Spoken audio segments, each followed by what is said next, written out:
തിരുവനന്തപുരം ആസ്ഥാനമായിട്ട് പ്രവർത്തിക്കുന്ന justice for citizen, സാധാരണക്കാർക്ക് വേണ്ടി നിയമസഹായം നൽകുന്ന ജസ്റ്റിസ് ഫോർ സിറ്റിസൺ എന്ന സംഘടനയുടെ പ്രവർത്തകരാണ് ഞങ്ങൾ. റോബിൻ രാധാകൃഷ്ണന്റെ കേസുമായിട്ട് ബന്ധപ്പെട്ട് നിലവിലിപ്പോൾ സോഷ്യൽ മീഡിയയിൽ ഏറ്റവും കൂടുതൽ ചർച്ച ചെയ്യപ്പെടുന്ന ഒരു വിഷയമാണ് റോബിൻ രാധാകൃഷ്ണന്റെ വിഷയം.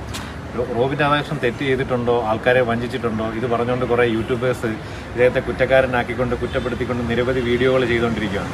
ഇതിൻ്റെ സത്യാവസ്ഥ മനസ്സിലാക്കാൻ, ഇദ്ദേഹം കുറ്റം ചെയ്തിട്ടുണ്ടോ ഇല്ലയോ, ഇദ്ദേഹത്തിനെതിരെ ചെയ്യുന്ന വീഡിയോകളുടെ നിജസ്ഥിതി എന്തെന്നറിയാൻ വേണ്ടി തിരുവനന്തപുരം സൈബർ പോലീസ് സ്റ്റേഷനിൽ ഈ വിവരങ്ങളെല്ലാം പരിശോധിക്കപ്പെടാൻ വേണ്ടി പരാതിയുമായി എത്തിയിരിക്കുകയാണ് റോബിൻ. ഇത് മാത്രമല്ല, യാതൊരു തെളിവുകളും ഇല്ലാതെ ചില ആരെയോ പീഡിപ്പിച്ചു, ജി ഹോസ്പിറ്റലിൽ ആരെയോ പീഡിപ്പിച്ചു എന്ന് പറഞ്ഞ് ഏതോ ഒരു യൂട്യൂബർ ഒരു വീഡിയോ ചെയ്തിട്ടുണ്ട്. ആരാണ് പീഡിപ്പിക്കപ്പെട്ടത്, ആരെയാണ് പീഡിപ്പിച്ചത്, റോബിൻ പീഡിപ്പിച്ചോ, അതിൻ്റെ പീഡിപ്പിച്ചതിൻ്റെ പേരിൽ പരാതി വല്ലതും വന്നിട്ടുണ്ടോ, ഇതിൻ്റെ അടിസ്ഥാനത്തിൽ ഏതെങ്കിലും ഒരു പോലീസ് സ്റ്റേഷനിൽ ക്രൈം രജിസ്റ്റർ ചെയ്തിട്ടുണ്ടോ, ഇതൊന്നും സമൂഹത്തിന് അറിയണ്ട.